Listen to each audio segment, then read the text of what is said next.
Hello friends, in this video I am going to discuss about the link reaction which is in second stage of cellular respiration. Link reaction को हम pyruvate decarboxylation reaction भी कहते हैं. This is in second video of the series of cellular respiration जहाँ पर हम link reaction को पढ़ेंगे. इससे पहले वीडियो में मैंने ग्लाइकोलाइसिस को डिटेल में पढ़ाया है. अगर आपने वो वीडियो नहीं देखा है तो मैं आपको सजेस्ट करूंगा कि पहले आप वो वीडियो देखें, उसकी लिंक मैंने डिस्क्रिप्शन में दे दी है क्योंकि ये सिक्वेंशियल प्रोसेस है तो इसको स्टेप बाय स्टेप समझना होगा. ठीक है, तो सेलुलर रेस्पिरेशन के 4 स्टेजेस होते हैं. जो पहली स्टेज है वो ग्लाइकोलाइसिस, जो सेकंड है वो है link reaction, the third is Krebs cycle and the last is electron transportation. तो ग्लाइकोलाइसिस में क्या होता है, ग्लूकोज का कन्वर्जन हो जाता है पायरुवेट में. यानी ये जो पायरुवेट है एंटर करता है माइटोकॉन्ड्रियल मैट्रिक्स में जहाँ पर पायरुवेट को कन्वर्ट किया जाता है एसिटिल कोएंजाइम ए में. ठीक है, तो इसे हम कहते हैं लिंक रिएक्शन क्योंकि ये लिंक रिएक्शन ग्लाइकोलाइसिस और क्रेब्स साइकिल को लिंक करती है. और यहाँ पे क्या होता है, पायरुवेट का कन्वर्जन हो जाता है एसिटिल कोएंजाइम ए में. यहाँ पर ये जो एंजाइम काम करता है वो है pyruvate dehydrogenase complex. It is an multi enzyme complex. ठीक है, देन ये जो एसिटिल कोएंजाइम ए है ये एंटर करता है यहाँ पे क्रेब्स साइकिल में और जहाँ पर ATP NADH एंड एफ का फॉर्मेशन होता है. देन जो लास्ट स्टेज है सेलुलर रेस्पिरेशन की वो है इलेक्ट्रॉन ट्रांसपोर्ट चेन जहाँ पर इलेक्ट्रॉन्स का ट्रांसफर होता है और ATP का प्रोडक्शन होता है. ठीक है, तो जो सेकंड स्टेज है वो है लिंक रिएक्शन. अगर इसको समझना है तो पहले हमें माइटोकॉन्ड्रिया का स्ट्रक्चर पता होना चाहिए. ठीक है, तो क्योंकि ये जो लिंक रिएक्शन है ये माइटोकॉन्ड्रियल मैट्रिक्स में होती है. ठीक है, तो पहले हम माइटोकॉन्ड्रिया का स्ट्रक्चर देख लेते हैं. Mitochondria is a double membrane bound organelle. अगर स्ट्रक्चर देखा माइटोकॉन्ड्रिया का तो यहाँ पर ये जो होगा इसे हम कहेंगे inner mitochondrial membrane. This is an inner mitochondrial membrane. And then ये जो होगा इसे हम कहेंगे आउटर माइटोकॉन्ड्रियल मेम्ब्रेन. ठीक है, so this is an outer mitochondrial membrane. Then this is an inner mitochondrial membrane और ये जो होगा इसे हम कहेंगे mitochondrial matrix.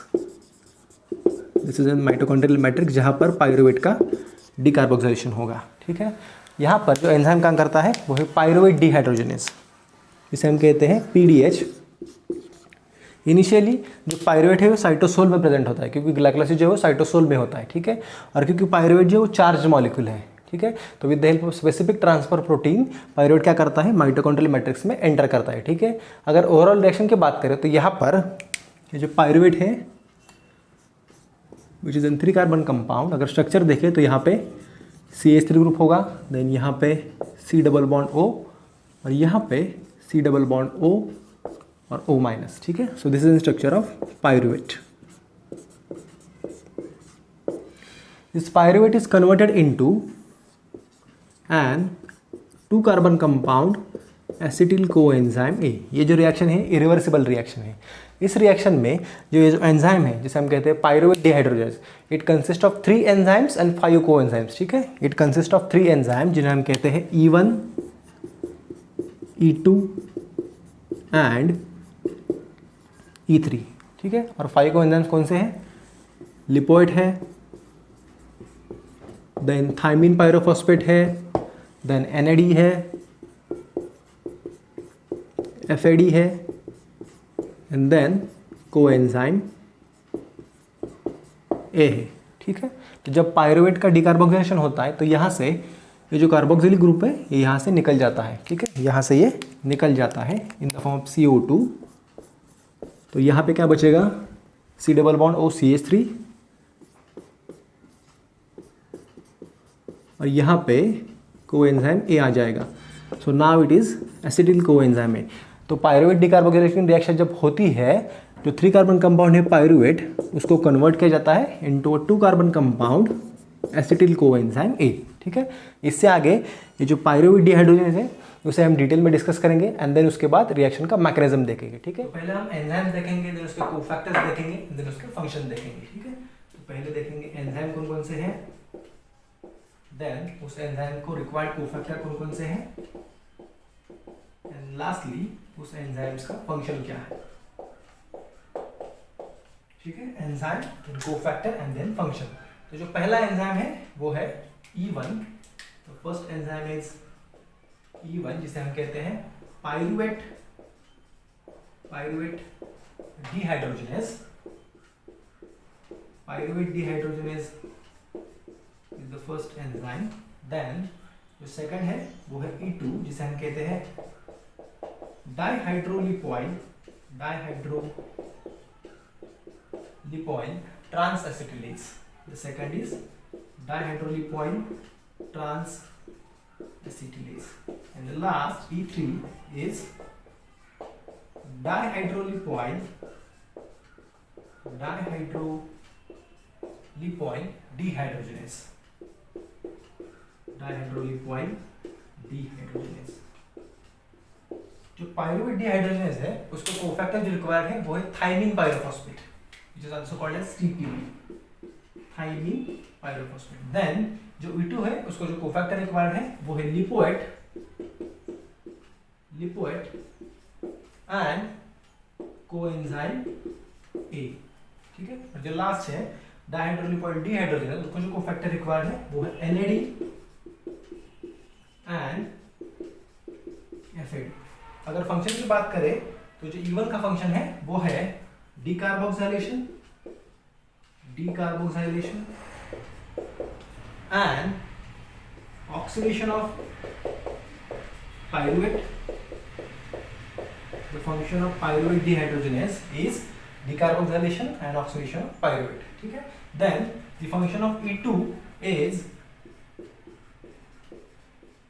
transfer of acetyl group to the coenzyme A. And lastly जो E3 का फंक्शन है वो है it reoxidizes the dihydrolipomide. It reoxidizes the dihydrolipomide. ठीक है. जो पायरुवेट डिहाइड्रोजनेज है it consist of 3 enzymes and 5 coenzymes. ठीक है. जो पहला एंजाइम है वो है पायरुवेट डिहाइड्रोजनेज, उसको जो कोफैक्टर रिक्वायर्ड है वो थाइमिन पायरोफॉस्फेट और उसका जो फंक्शन है वो है decarboxylation and oxidation of pyruvate. ठीक है. देन जो सेकंड एंजाइम है वो है E2 जिसे हम कहते हैं डायहाइड्रोलिपोइल ट्रांसएसिटिलेज, उसको जो कोफैक्टर रिक्वायर्ड है वो है लिपोएट एंड कोएंजाइम है और उसका जो फंक्शन है वो है transfer of acetyl group to the coenzyme A. Then lastly जो E3 है वो है डायहाइड्रोलिपोइल डिहाइड्रोजनेज, उसको जो कोफैक्टर रिक्वायर्ड है वो है NAD एंड FAD एंड उसका फंक्शन जो है वो है इट रीऑक्सिडाइजेस द डायहाइड्रोलिपोअमाइड. ठीक है. अब हम ये जो रिएक्शन है इसका मैकेनिज्म डिस्कस करेंगे. तो जो पायरुवेट डिहाइड्रोजनेज है उसके 3 एंजाइम्स हैं E1, E2 and E3. E1 के लिए जो कोफैक्टर्स रिक्वायर्ड है वो है थाइमिन पायरोफॉस्फेट, E2 के लिए जो रिक्वायर्ड है वो है coenzyme A and lipoate and E3 के लिए जो रिक्वायर्ड है वो है FAD एंड NAD+. ठीक है. तो पहले यहाँ पे क्या हो जाएगा, ये जो पायरुवेट है ये बाइंड हो जाएगा इस TPP के साथ. ठीक है. तो यहाँ पर ये E1 क्या करेगा, इस पायरुवेट का डीकार्बोक्सिलेशन कर देगा. तो जब डीकार्बोक्सिलेशन होगा तो यहाँ से CO2 जो है वो निकल जाएगा और यहाँ पे एक डेरिवेटिव फॉर्म होगा जिसे हम कहेंगे हाइड्रोक्सी इथाइल TPP. यहाँ पर एक डेरिवेटिव फॉर्म होगा जिसे हम कहेंगे हाइड्रोक्सी इथाइल TPP. देन ये E1 क्या करेगा, इस हाइड्रोक्सी इथाइल TPP का ऑक्सीडेशन कर देगा. ठीक है. So this hydroxy ethyl TPP is oxidize to acetyl group. It is oxidize to acetyl group. ठीक है. देन ये क्या करेगा, यहाँ पर ऑक्सीडेशन हुआ है. ठीक है. यहाँ पर ऑक्सीडेशन हुआ है तो यहाँ पे जो इलेक्ट्रॉन्स थे उन्होंने क्या किया, इस लिपोएट को रिड्यूस कर दिया. तो यहाँ पर ये जो ऑक्सीडाइज लिपोएट था वो बन गया अब रिड्यूस लिपोएट. यहाँ पर ऑक्सीडाइज फॉर्म में था अब यहाँ पे रिड्यूस फॉर्म में है. देन यहाँ पे क्या हो जाएगा, ये जो एसिटिल ग्रुप है इसका ट्रांसफ़र हो जाएगा टू दिस रिड्यूस लिपोएट. ठीक है. ये जो एसिटिल ग्रुप है उसका ट्रांसफ़र हो जाएगा टू दिस रिड्यूस लिपोएट. देन यहाँ पे क्या हो जाएगा, ये जो E2 है इसका काम क्या है, ये रिड्यूस लिपोएट के ऊपर ये जो एसिटिल ग्रुप था उसको ट्रांसफ़र कर दिया उसने कोएंजाइम A पर. ठीक है. तो यहाँ पर जो रिएक्शन का प्रोडक्ट है वो हमें मिल जाएगा जिसे हम कहेंगे एसिटिल कोएंजाइम A. उसे हम कहेंगे एसिटिल कोएंजाइम A. ठीक है. पहले यहाँ पर पायरुवेट का डीकार्बोक्सिलेशन हुआ, देन यहाँ पे एक डेरिवेटिव फॉर्म हुआ जिसे हम कहेंगे hydroxy ethyl TPP. Then E1 ने क्या किया, इस हाइड्रोक्सी इथाइल TPP को ऑक्सीडेशन कर दिया. ठीक है. So this hydroxy ethyl TPP is oxidize to acetyl group. Then यहाँ पर ऑक्सीडेशन हुआ था, इसलिए क्या हुआ, जो इलेक्ट्रॉन्स थे उन्होंने क्या किया, इस लिपोइड को रिड्यूस कर दिया, ठीक है। देन एसिटिल ग्रुप जो था उसको ट्रांसफर कर दिया to this reduce lipoid, and then finally E2 ने क्या किया, उस एसिटिल ग्रुप को ट्रांसफर कर दिया टू द कोएंजाइम A। तो यहाँ पर हमें जो प्रोडक्ट है, फाइनल प्रोडक्ट, वो मिला जिसका नाम है एसिटिल कोएंजाइम A। देन यहाँ पर E3 ने क्या किया कि जो रिड्यूस लिपोइड था उससे क्या किया, 2 हाइड्रोजन आइटम है उसको ट्रांसफ़र कर दिया टू द FAD, ठीक है। यहाँ पर 2 हाइड्रोजन आइटम को ट्रांसफ़र कर दिया टू द FAD, तो FAD बन गया FADH2, ठीक है। और यहाँ पर ये जो लिपोइड है ये फिर से रीजनरेट हो गया, तो इसे हम कहेंगे अब oxidize lipoid. Now this is oxidize lipoid, and then यहाँ पर FADH2 ने क्या किया, जो हाइड्राइड आयंस थे उसको ट्रांसफ़र कर दिया टू द NAD+, ठीक है। तो NAD+ बिकम्स NADH। तो यहाँ पर जो NAD+ था वो बन गया अब NADH, ठीक है। तो यहाँ पर एनर्जी का फॉर्मेशन हुआ in the form of NADH।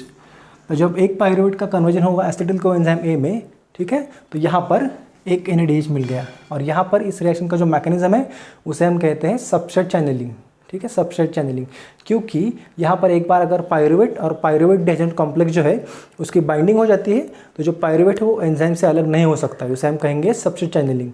यहाँ पर एक पाइरुवेट जो है उसका कन्वर्जन हो गया इनटू एसिटिल कोएंजाइम A, और यहाँ पे हमें एक NADH मिला, और क्योंकि ग्लाइकोलाइसिस में हमें 2 पाइरुवेट मिले थे, ठीक है, तो यहाँ पर 2 molecules of pyruvate, then 2 molecules of acetyl coenzyme A, और यहाँ पर हमें 2 मॉलिक्यूल्स मिलेंगे NADH के, ठीक है। So this is all about the link reaction. So if you like this video, please hit the like button, share this video with your friends, subscribe to channel, and don't forget to hit the bell icon for latest videos. Thank you.